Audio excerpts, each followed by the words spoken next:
Merry Christmas, everyone. Usually on Christmas morning, we'll read Luke chapter 2, and I want to suggest another angle of the Christmas story. I wondered for a long time why we make such a big deal out of Christmas, where it really should be Easter. And I've wondered whether we put such a huge emphasis on the birth of the Savior and not on his life. And as I've been thinking about that this morning, I've thought about the Christmas story that's told in the Book of Mormon, and it's told from quite a bit of a different angle.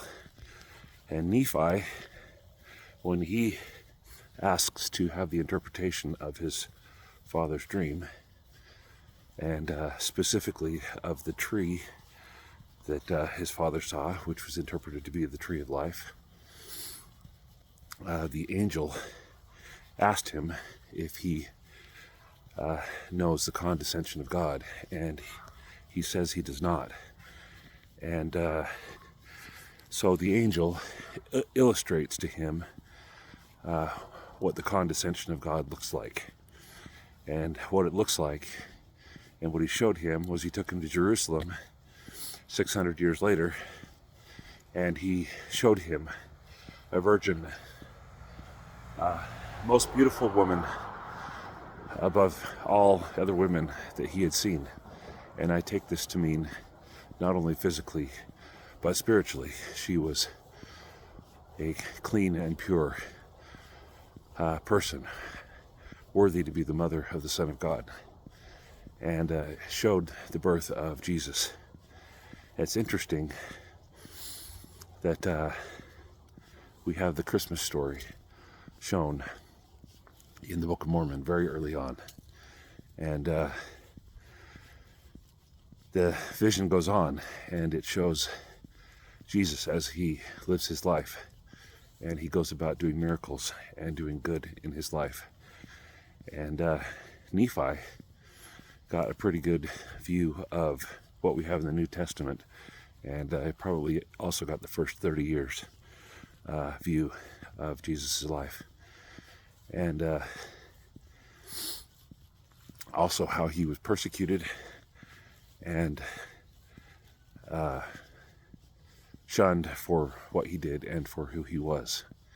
And at the end of 3rd Nephi chapter 11, it shows the great and spacious building. And the great and spacious building, the interpretation thereof is the house of Israel, who persecutes Jesus himself, the Redeemer of the world.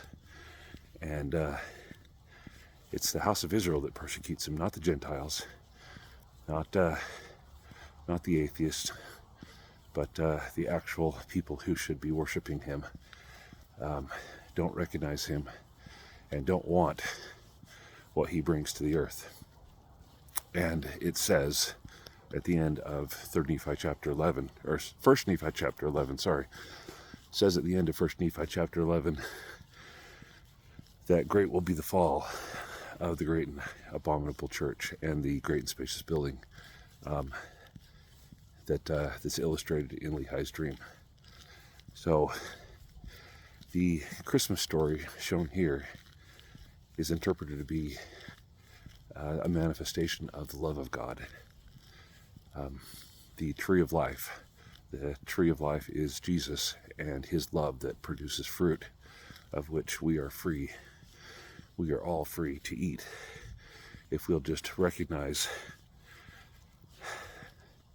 the tree in the first place and the goodness of the fruit. And if we will be unlike the people who come and partake of the fruit and turn away because they are shamed, because those of the house of Israel, especially in the great and spacious building, are pointing and mocking, and so they turn away from that which is the most filling, the most joyous, the most full of light of anything. So that's my Christmas story for you this morning.